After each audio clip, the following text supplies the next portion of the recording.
Aujourd'hui, on va plonger au cœur de nos cellules.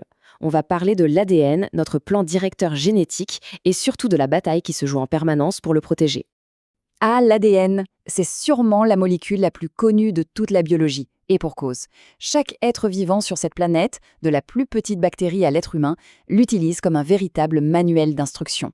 C'est ce plan qui décide de tout, de la couleur des yeux à la façon dont le corps se défend contre les infections. Mais alors, imaginez une seconde. Que se passerait-il si ce texte, si précieux, était altéré? Est-ce qu'une simple faute de frappe, perdue au milieu de milliards de lettres, peut vraiment changer quelque chose? C'est la question au cœur de tout ce qu'on va voir ensemble. En fait, la vie, c'est un peu comme marcher sur un fil. D'un côté, il y a le risque permanent de chute, l'instabilité, ces fameuses fautes de frappe qui peuvent corrompre le code. Et de l'autre, il y a le filet de sécurité, des systèmes de réparation hyper sophistiqués qui bossent 24 heures sur 24 pour que tout reste en ordre. Bon, commençons par la base. Ça veut dire quoi au juste quand on dit que le code de l'ADN change? Le mot scientifique, c'est mutation. En réalité, c'est juste un changement dans l'enchaînement des lettres qui composent l'ADN. Pensez-y comme une coquille qui se glisse dans le manuscrit original de la vie. Il faut savoir que toutes les modifications ne se valent pas.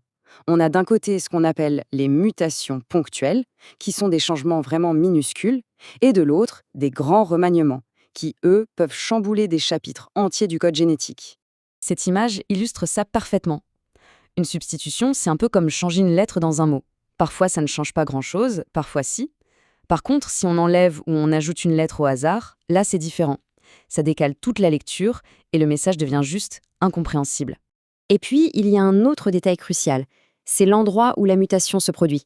Si elle touche une cellule de la peau, par exemple, on dit qu'elle est somatique. Elle n'affectera que la personne concernée.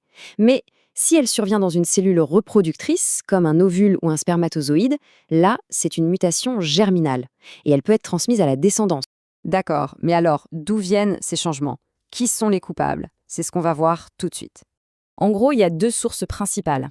Parfois, ce sont juste des erreurs de copie qui arrivent quand nos cellules se divisent. La machinerie est incroyablement précise, mais pas infaillible.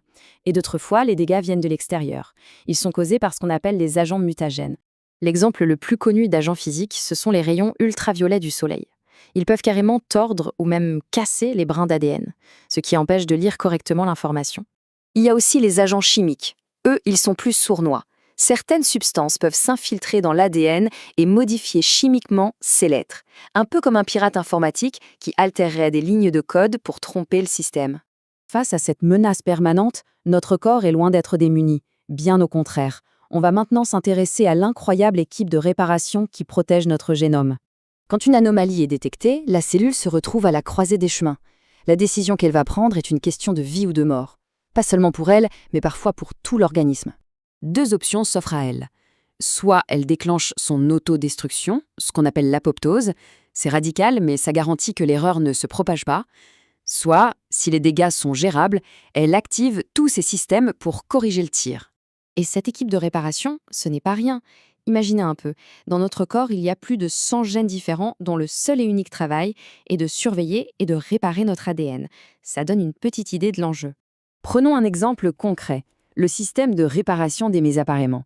C'est emballé d'une précision incroyable. D'abord, des protéines sentinelles patrouillent et repèrent une erreur. Hop, elles sonnent l'alarme et recrutent une équipe chirurgicale. Cette équipe arrive, découpe la partie incorrecte, et enfin, une dernière équipe vient combler le trou en synthétisant une nouvelle section, en se servant du brin intact comme modèle. Un vrai travail d'orfèvre. Mais que se passe-t-il quand cette belle mécanique s'enraye? C'est ce qu'on va voir dans cette dernière partie, les conséquences, bonnes ou mauvaises, de ces changements qui deviennent permanents. C'est là qu'on touche au paradoxe de la mutation. C'est une arme à double tranchant. Sans elle, pas de diversité génétique, pas de matière première pour l'évolution.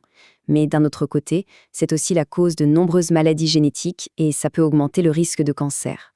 L'équilibre est donc extrêmement fragile.